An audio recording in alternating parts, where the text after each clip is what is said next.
नमः सिद्धेभ्यः। ओम नमः सिद्धेभ्यः। ओम नमः सिद्धेभ्यः। देवादिदेव श्री चिंतामणि पार्श्वनाथ भगवान की, संत श्रोमणी आचार्य भगवान गुरुदेव विद्यासागर जी महाराज की, पूज्य आचार्य श्री समय सागर जी महाराज की, पूज्य निर्यापक मुनि पुंगा श्री सुधा सागर जदि समस्त मुनिराजों की।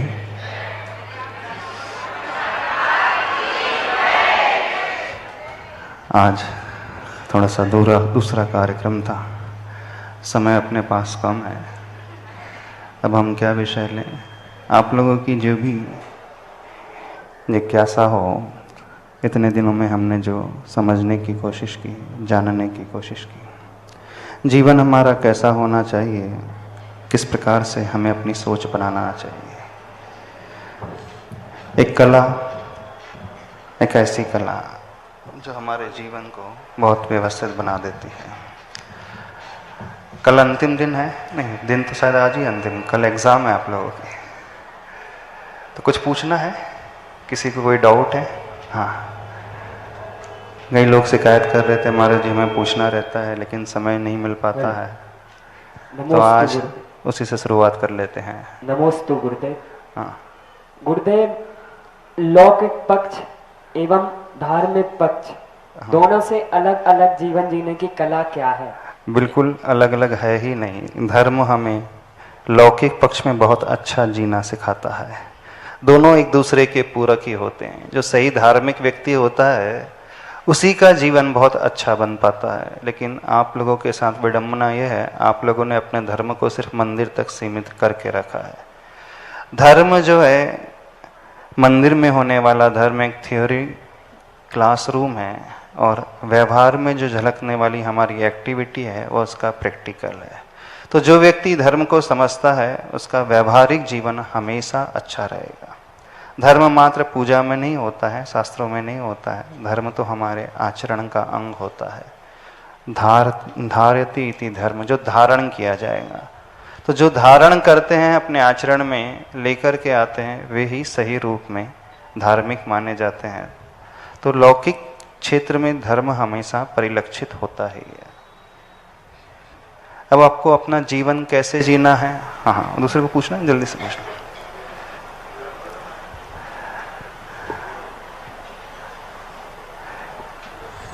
नमोस्तु महाराज जी। 7 दिन से क्लास चल रही है, कल इसका समापन शायद हो जाए। हाँ, हम 7 दिन से यही सोच रहे हैं मैं कौन हूँ। अच्छा, आप 7 दिन से यही सोच रहे हैं आप कौन है। एक यह प्रश्न यदि हमारे भीतर से उठ गया तो समझना हमें एक सही दिशा मिलना प्रारंभ हो गई। अब यहीं से विकास शुरू हो जाएगा। उत्तर भले ही आपको ना मिले उसकी चिंता नहीं करना, पर यदि अंदर से प्रश्न उठ रहा है, अंदर से वो तीव्र लालसा पैदा हो रही है, तो हर व्यक्ति एक न एक दिन उस रास्ते को खोज ही लेगा, वो पहुंच ही जाएगा। महाराज उसे खोज तो की है। कभी आते हैं कि जीव तत्व हैं, अब जीव तत्व हैं तो इसके फिर 2 भेद आ जाते हैं, स्त्री हैं पुरुष हैं, फिर आ जाते नहीं, व्यवहार में आप स्त्री ही हैं, व्यवहार में वो व्यक्ति पुरुष ही है, लेकिन यह सब एक नाटक का हिस्सा है। तो जीवन कैसे जीना चाहिए? जैसे हमने शायद पहले दिन उदाहरण दिया था, रंगमंच का कलाकार जब किसी नाटक को खेलता है तो 3 घंटे के लिए उस पार्ट को अदा करता है। 3 घंटे के पश्चात पर्दा गिरते ही वो अपने ओरिजिनल रूप में आ जाता है। ऐसे ही जिस भाव में हमने जन्म लिया है, जिस पर्याय को हमने पाया, अथवा जिस संबंध को, रिलेशनशिप को आप निभा रहे हो, चाहे आप माँ की भूमिका में हो, पिता की हो, पुत्र की हो, भाई की हो, बहन की हो, हस्बैंड हो, वाइफ हो, फ्रेंड्स हो, कुछ भी हो, तो जिस समय आप जिस भूमिका को निभा रहे हो, भूमिका को बहुत अच्छे से निभाएं। लेकिन भूमिका पूर्ण होने के पश्चात आपको यह भान होना चाहिए, आखिर मेरा रोल इतना ही था, अब इसके बाद सही रोल मेरा शुरू हो रहा है। तो जो व्यक्ति ऐसा सोचेगा वो कभी भी अटैच ज़्यादा नहीं हो पाएगा। तो जीवन जीने की कला का एक सबसे महत्वपूर्ण सूत्र आपको देते हैं, जीवन कैसे जीना चाहिए। तो डिटैच्ड अटैचमेंट, यानी अनासक्त रूप से आसक्ति रखना चाहिए। नहीं, आपको यह पता होना चाहिए मुझे कितना जुड़ना है, किससे जुड़ना है, कहाँ तक जुड़ना है, और साथ में यह भी पता होना चाहिए मुझे कब उनसे दूर होना है, कब छोड़ना है। तो you should know when to let it go. आपको यह जानकारी होना चाहिए कब हमें इससे ऊपर उठना है। तो जो व्यक्ति दोनों सोच को लेकर के चलता है वह संसार में रहते हुए भी, घर में रहते हुए भी वो घर से ऊपर उठा हुआ रहता है। एक उदाहरण आप लोगों ने सुना है ना, जलते भिन्न कमल है।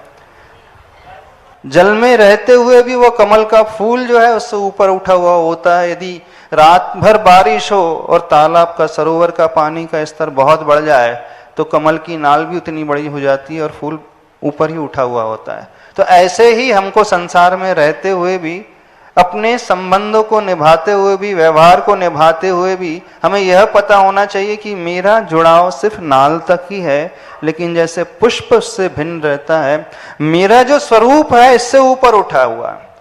तो अनासक्त रूप से आसक्ति रखना सीखो। तो इसका क्या अर्थ है? तो you should attach yourself to the process but at the same time detach yourself to the result. यानी जब प्रक्रिया में हो तो आप जुड़े रहो, लेकिन जब रिजल्ट की बात आई, परिणाम की बात आई, तो आप उससे दूर रहो। तो जो व्यक्ति ऐसी सोच रख करके जीता है, फिर उसका कभी विकल्प नहीं होगा, खेत खीने नहीं होगा, टेंशन नहीं होगा, क्योंकि उसे मालूम था कि मैं एक प्रक्रिया तक जुड़ा था। प्रक्रिया तक जुड़े रहने का अर्थ है कर्तव्य का पालन। तो हमें अपनी ड्यूटी को परफॉर्म करना है और रिजल्ट से अपने आप को थोड़ा सा अलग रखोगे तो हमेशा आनंद में रहोगे। ऐसे व्यक्ति की अपेक्षाएं भी कम हो जाती हैं। हमारे जीवन में परेशानियां तब शुरू होती हैं, सबके जीवन में देख लेना, तब शुरू होती हैं जब आपकी अपेक्षाएं फुलफिल नहीं होती हैं।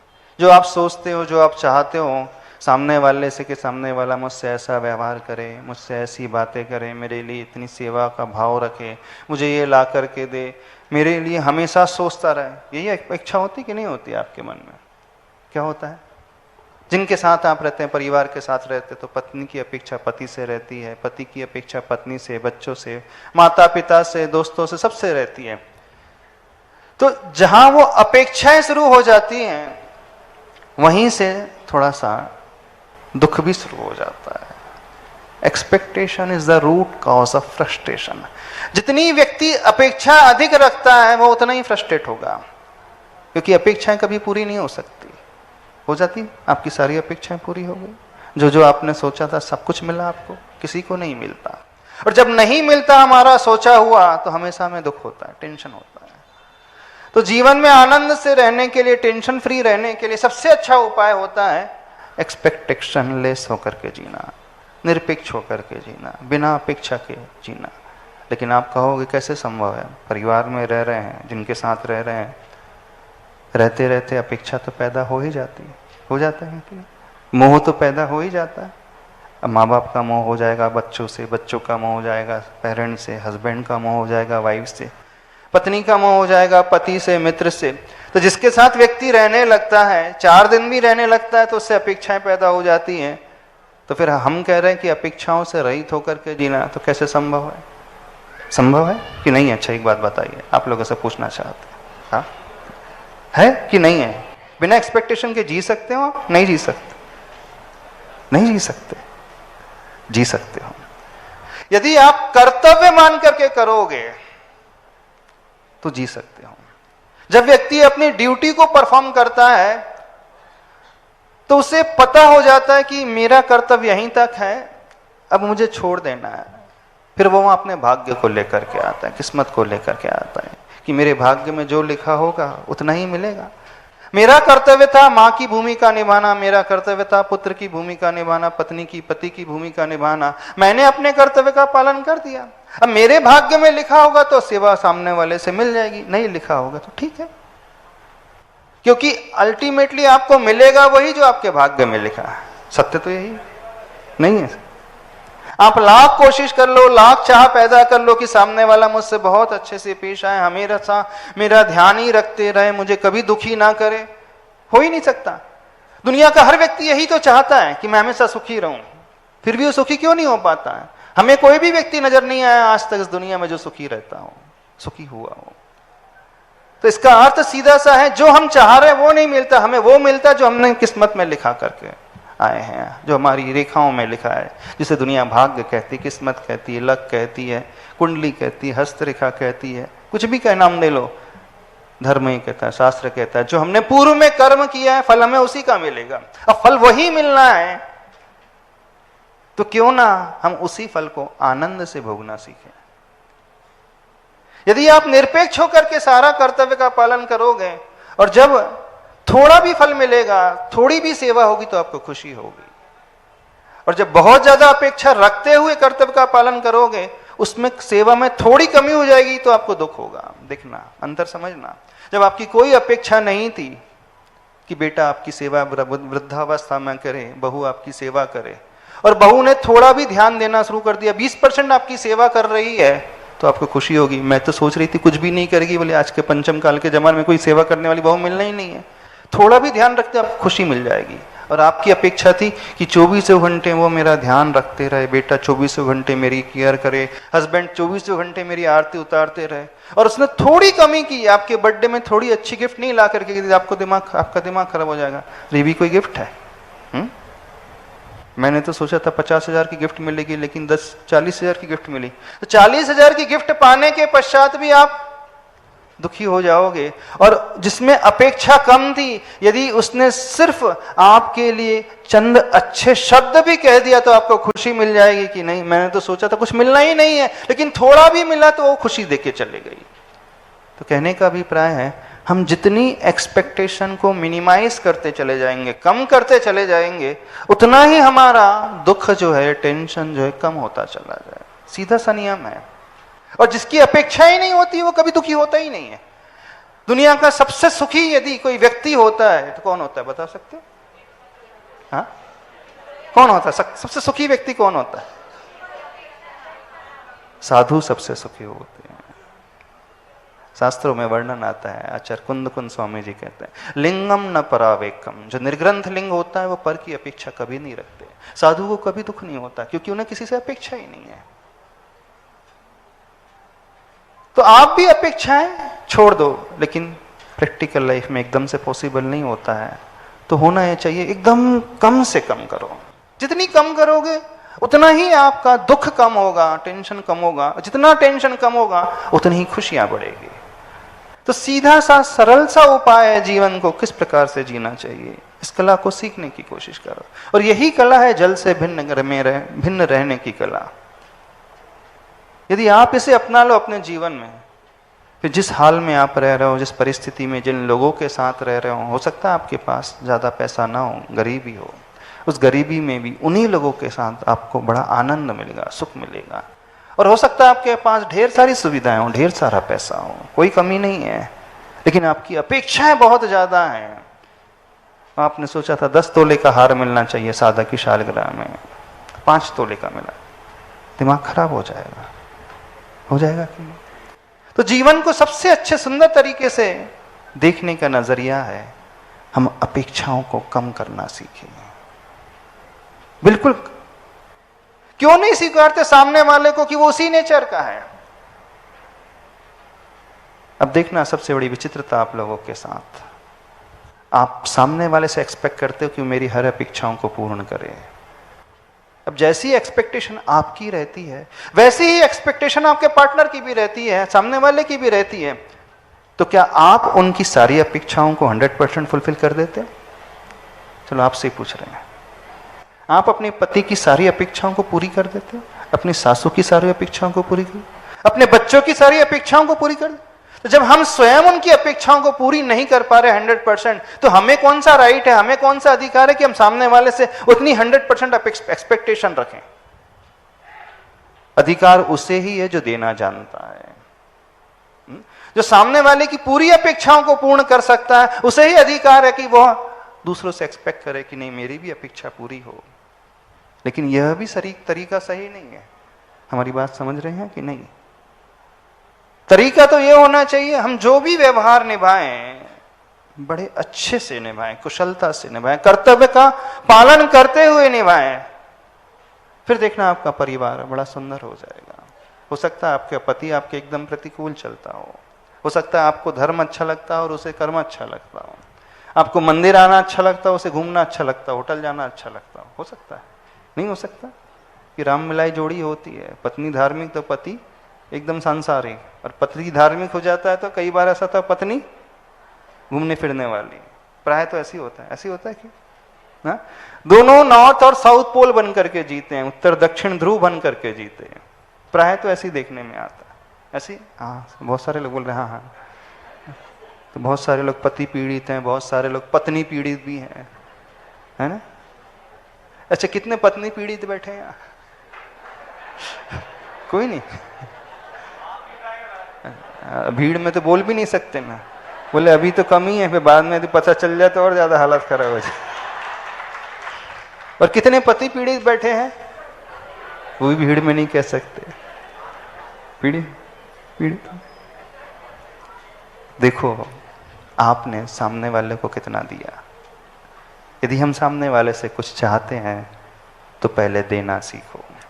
गिव एंड टेक होता है, पहले दिया जाता है, फिर बाद में मिलता है, लिया जाता है। पहले बीज को बोया जाता है, फिर बाद में उसमें से पौधा पैदा होता है, फूल पैदा होते हैं, और अंत में जाकर के फल मिलते हैं। होता यह है कि आप देना कुछ नहीं चाहते और सामने वाले से एक्सपेक्ट करते कि वो हमें फल ला करके दे दे। कैसे संभव होगा?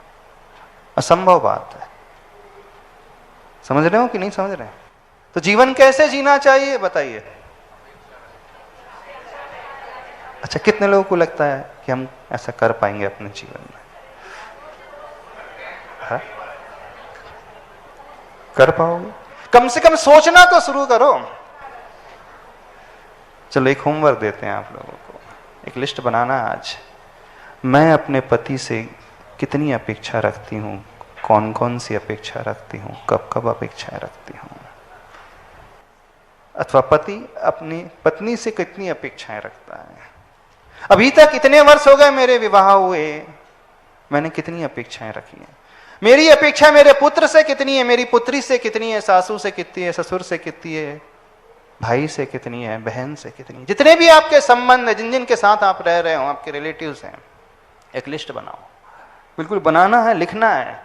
पति का नाम, कौन कौन सी अपेक्षा, पत्नी का नाम, भाई का, बहन का, बेटे का, बेटी का, पिता का, पुत्र का, और मित्र का, और शत्रु का। शत्रु का भी कह रहे हैं। कितनी अपेक्षाएं हमने रखी है। दूसरा को दूसरे पेज में अब ऐसी एक्सरसाइज करना है, हमारा पार्टनर हमसे कितनी अपेक्षा रखता है। आपके पति आपसे क्या क्या अपेक्षा रखते हैं। फिर यह देखना है कि हमने कितनी अपेक्षाओं को पूरा किया है। फिर यह देखना है उन्होंने हमारी कितनी अपेक्षाओं को पूरी की है। फिर यह भी अध्ययन करना, जब हमारी थोड़ी सी अपेक्षाएं पूरी हुई थी तो हमारा रिएक्शन कैसा था, हमारे इमोशंस कैसे थे, हमारे परिणाम कैसे थे। अपने इमोशंस का अध्ययन करना सीखो, अपने परिणामों का अध्ययन करना सीखो।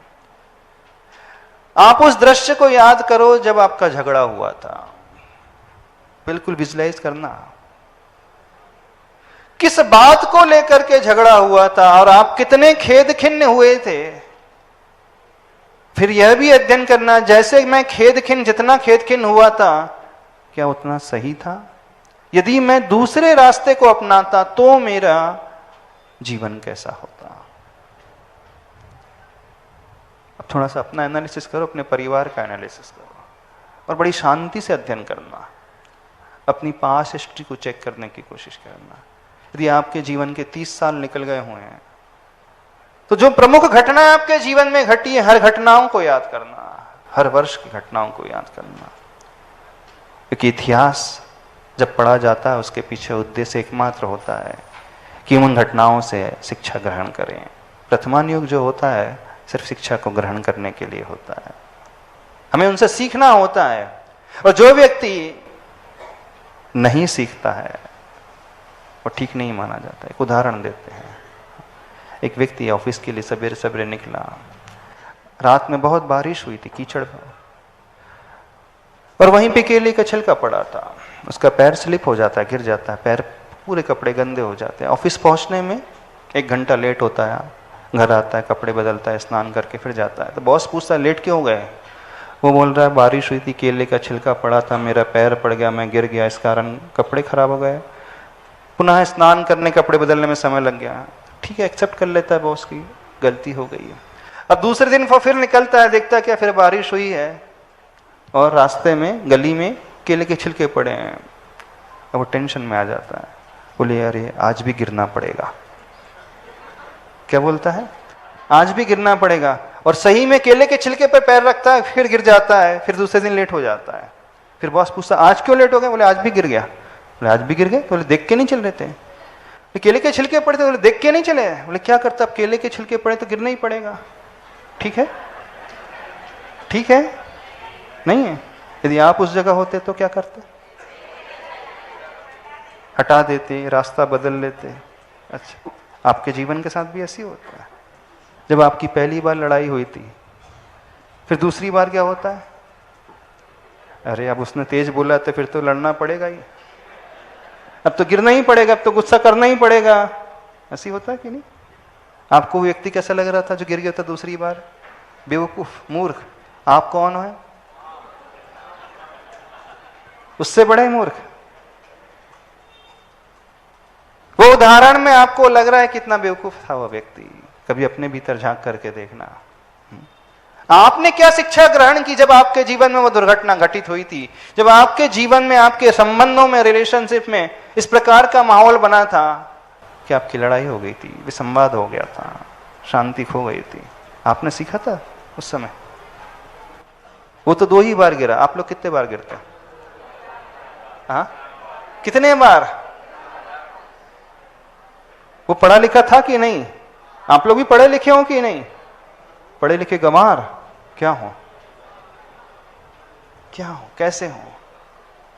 ये समझो। आखिर यही सीखना और कुछ नहीं सीखना। शास्त्र पढ़ करके, पूजा करके, उन्हें प्रश्न किया था धर्म करके क्या सीखना, लौकिक व्यवहार में कैसा होना चाहिए। तो जो आपने सीखा है उसको हम पुनः पुनः न घटने दे अपने साथ, पुनरावृत्ति ना हो। यदि पुनरावृत्ति नहीं हो रही तो समझना उसने शिक्षा ग्रहण की है, उसने सीखा है कुछ, और वही पुनरावृत्ति हो रही, वही रिपीटिशन हो रहा है।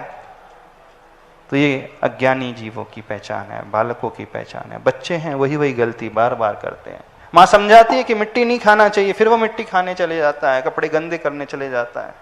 आप भी तो यही कर रहे हैं, नहीं कर रहे? समझ रहे हो कि नहीं समझ रहे हैं? हाँ, और क्या डाउट है? समय तो हो रहा है, तो 5 मिनट ले रहे हैं बस। अभी थोड़ी देर। हाँ, जल्दी जल्दी से, क्योंकि कल आपकी एग्जाम है और इन्हीं में से प्रश्न आएंगे, ऑप्शन क्वेश्चंस आएंगे और नेगेटिव मार्किंग भी रहेगी, याद रखना है। हर प्रश्न के जो है 4 आंसर रहेंगे, उसमें से एक सही आंसर। यदि आपने गलत में टिक किया तो आपके 1/4 मार्क कट जाएंगे। इस बात को याद रखना। 4 मार्क का एक क्वेश्चन रहेगा, यदि सही आंसर है तो 4 मार्क मिलेंगे और गलत टिक किया तो एक -1 हो जाएगा। तो इस कारण कोई भी तुक्का ना लगा दे, कहीं ना कहीं तो लगा दो ABCD, कोई ना कोई तो सही हो जाएगा। आपसे बिल्कुल कह रहे हैं, यदि आप तुक्का लगा दोगे, इधर उधर का कॉपी करके लगाओ तो आपके मार्क्स कट जाएंगे, तो ध्यान रखना। हाँ, नमस्ते महाराज जी, जब मतलब हम लाइफ की हर फील्ड में बैलेंस कैसे बनाएं, और जब हम कोई भी निर्णय लेते हैं, भले ही वो निर्णय हमारे लिए सही हो, लेकिन हम निर्णय लेने के बाद कई बार हमें ऐसा लगता है कि हम जो निर्णय ले रहे हैं सही, क्योंकि हमारी बुद्धि इतनी छोटी है। हमारी बुद्धि के अनुसार सही होता है, लेकिन जो अनुभवी होते हैं, बड़े होते हैं, जिन्होंने सारी दुनिया देखी है, सब कुछ समझते हैं, वो जानते हैं इस उम्र के हिसाब से निर्णय सही है, लेकिन लॉन्ग टर्म के हिसाब से निर्णय गलत हो जाता है। तो इसलिए कहा जाता है कि जो अनुभवी हैं उनसे मार्गदर्शन ले लेना चाहिए, समझ ले लेना चाहिए, विकल्प नहीं करना चाहिए। हो सकता है वो निर्णय हमारे विरुद्ध भी हो, लेकिन उसका इफेक्ट, लॉन्ग लास्टिंग इफेक्ट अच्छा होगा, तो उनके निर्णय को स्वीकार कर लेना चाहिए।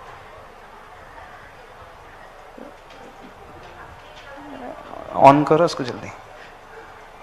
अपनी गलती को स्वीकार कैसे करना चाहिए? अरे सॉरी बोल करके अपनी गलती रियलाइज कर लेना चाहिए, जो हमने किया है इसका अध्ययन करना चाहिए। कैसे पहचान सकते कि हमने एक गलती की महाराज? सामने वाले का दिमाग खराब हो रहा है, इसका मतलब ही कुछ ना कुछ गलती है। नहीं, कोई कितना भी करे उसे पता तो चल ही जाता है कि मैं गलत कर रहा हूँ। चोर को भी पता रहता है चोरी करना ठीक नहीं है, मैं गलत कर रहा हूँ। जब आप गुस्सा करते हो तब आपको पता रहता है। हो सकता है 5 मिनट बाद आप महसूस करोगे गलत किया था, मुझे गुस्सा नहीं करना था, मुझे तो अच्छे से पेश आना था। यदि 10 मिनट बाद आप रियलाइज कर रहे हैं तो उसी बात, उसके पश्चात उसे सॉरी बोल देना, बोले उस समय ध्यान नहीं रह पाया, मैं बह गया था, क्षमा कर देना। छोटे नहीं हो जाओगे आप और बढ़ जाओगे, बड़े हो जाओगे। एक बार छोटों से भी क्षमा मांग लेना क्या जाता है, उसके हृदय में आपके लिए बहुत महत्वपूर्ण स्थान हो जाएगा। वो आपकी कीमत बहुत अच्छे से करने लगेगा, आपका इंपॉर्टेंस बहुत बढ़ जाएगा उसकी दृष्टि में। क्षमा मांग करके देखो ना क्या जाता है। जब हमारे आचार्य भगवान क्षमा मांग सकते हैं, दिन में 3 बार प्रतिक्रमण करके क्षमा मांग लेते हैं, तो आप कहो कि महाराज जी हम परोक्ष में तो क्षमा मांग लेते हैं लेकिन प्रत्यक्ष में नहीं। प्रत्यक्ष में यदि गलती की है जिसके साथ की तो उससे क्षमा मांगना सीखो। हाँ चलिए जल्दी। नमस्कार गुरुवर, जैसे माँ बाप बच्चों में अच्छे संस्कार देते हैं, हाँ। और जब उनको बाहर पढ़ाई करने के लिए भेजते हैं, कई बार हमें लगता है कि हम बहुत अच्छे संस्कार दे रहे हैं, लेकिन जो देने का ढंग होता है ना, खासकर बच्चों को समस्या होती है कि जो देने का ढंग होता है वो ठीक नहीं होता है। माँ अपनी दृष्टि से ठीक है, लेकिन the way she delivers, the तरीका जो इस माध्यम से वो देती है उसमें कमी सबसे बड़ी आ जाती है। तो हम क्या दे रहे हैं ये बहुत अच्छी बात है, लेकिन उसके साथ यह भी समझना हम कैसे दे रहे हैं, किस प्रकार से दे रहे हैं, ये जानना चाहिए। चलिए आपका।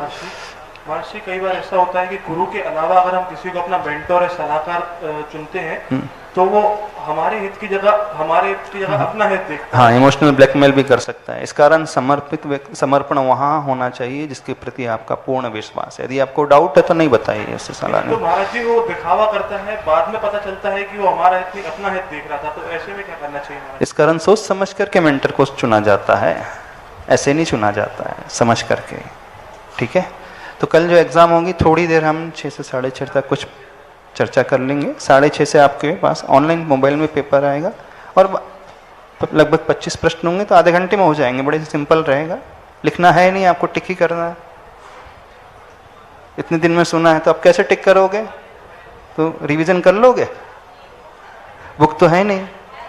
हाँ, तो जो आपने सुना है उसको रिकॉल कर लेना अथवा पुनः थोड़ा थोड़ा सुन लेना। ठीक है, चलिए समय हो गया, महाराज जी की क्लास भी है। हाँ नमोस्तु महाराज श्री। जब हम कोई कार्य करते हैं तो उस करते समय ये भी सोच के रखते हैं दूसरा पहलू कि हो सकता है ये कार्य ना भी हो। हाँ। लेकिन दूसरी सोच ये कहती है कि आपने नेगेटिव सोचा। नहीं, ये नेगेटिव नहीं होता है। कंटिंजेंसी प्लानिंग कभी नेगेटिव नहीं होती है। फायर ब्रिगेड की गाड़ी रखना ये कोई भी नेगेटिव नहीं है। आप जो है इंश्योरेंस की पॉलिसी बनाते हो, ये नहीं सोच करके बनाते कि मेरा एक्सीडेंट हो जाएगा, ये सोच करके बनाते हो। FD करते हो, ये सोच करके बनाते हो कि मेरे जीवन में कुछ परेशानी आ जाएगी। नहीं, यदि कुछ इनकेस हो जाए तो हम कैसे उसका सामना करेंगे, बहुत अच्छी चीज है, होना ही चाहिए जीवन में। अप्रत्याशित घटनाएं घट सकती हैं तो उसके लिए तैयारी पहले से होना चाहिए। बोलिए आचार्य परमेष्टि गुरुदेव श्री विद्यासागर जी।